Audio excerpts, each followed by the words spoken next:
This was the moment where he knew his death was coming.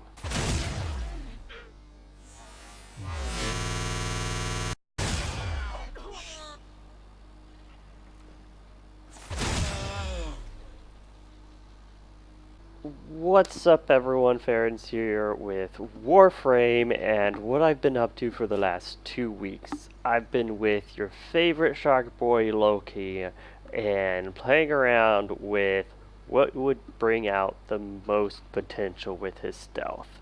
And looking at the multipliers, looking at the weapons, I've decided to go with the unpopular Kogake Prime. Now keep in mind, I don't have absolutely everything unlocked, so there's room for improvement, but this is what I've got so far. Now the greatest multiplier with invisibility is going to actually be your heavy strikes, so that's what I went for. I went for a heavy strike efficient build using focused energy and reflex coil. If you're going under the Zinrek path, you can replace reflex coil with just that passive. As you can see, I don't have it right unlocked completely, but Inner Might would increase your heavy attack efficiency enough to reach that 90% threshold. Okay, Loki, whatever you say. Now let's look at the rest of it. So Kogake is a primarily impact-based weapon. 90% of its damage is going to be coming from impact damage, which is horrible. Absolutely trash versus armor. So what we have to do is we have to add on some Fever Strike to make it corrosive and bypass all of that armor, at least give some kind of damage at all. So Fever Strike isn't the highest damage number when you're looking at the stats, but when you're actually doing the in-game resistances, multipliers of enemies, the only thing that stands in your way is going to be like heavy gunners, bombardiers, and not. So you need something to tear away at their armor. Loki doesn't have any of that himself, so that's why we have to rely on corrosive. Another option would be to have a secondary or primary, which could tear off that armor as well. I don't have any of those available, so this is what I'm working with. Again, not all of it is unlocked. Drifting Contact increases the combo duration. That way you can keep it between waves quite easily, actually. With 90% combo efficiency, if you do your combo attack, you can refresh the timer, and that gives you quite a bit of time to carry it over to the next wave and keep it going. Kogake has a naturally high status chance, which runs in our favor. Unfortunately, between the need of Killing Blow, Focused Energy, and Fever Strike, we're running a bit low on modifiers. Another option instead of Fever Strike would be the dual mods. As you can see, I only have the heat and the cold version, but that would put it up to about 70% status. Perfect. Well, great. So you don't need to use that combo multiplier. The critical chance isn't the highest, but if you look at the critical multiplier, it's kind of garbage as well, so that's why I'm not even bothering with that. Quickening gives a chance for an extra combo count, but it's such a minimal amount. I don't care about it. I'm just having it for the attack speed.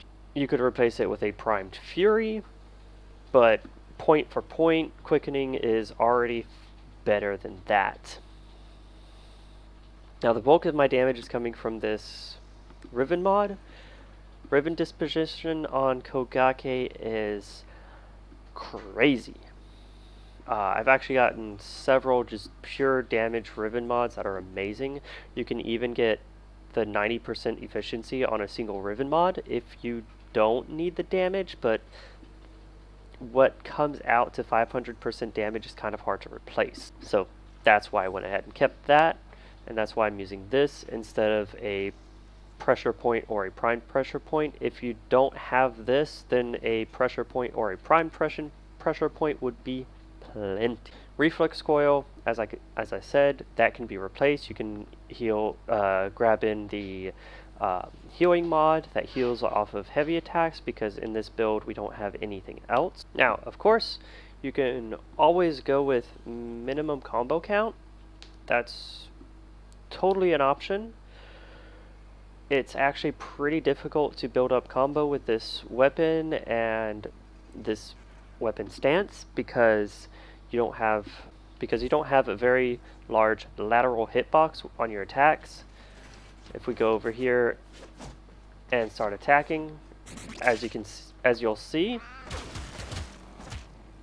most of my attacks only hit the one gunner. So because of this, it takes a while to build up attack or combo stacks, even if you're in an infested defense mission. It'll take you a couple of waves to actually build it up.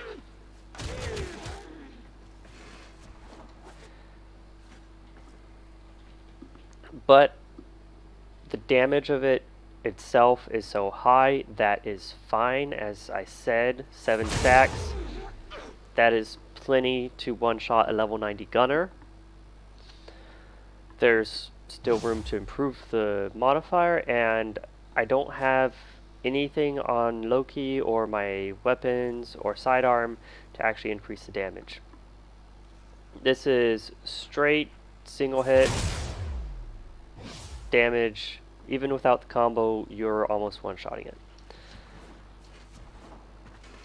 Now, why did I choose kogake? Kogake is a sparring weapon. Sparring weapons have the highest hit multiplier, as well as an extremely low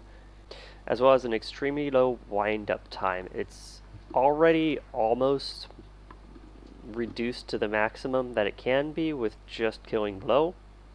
There is a rare mod that you can add on there to get another 40% reduction, but that would go beyond the wind-up speed reduction.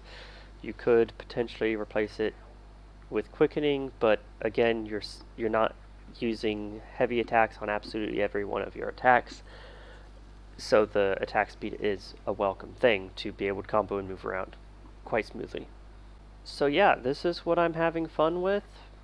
I'd say it's a great option for stealth characters.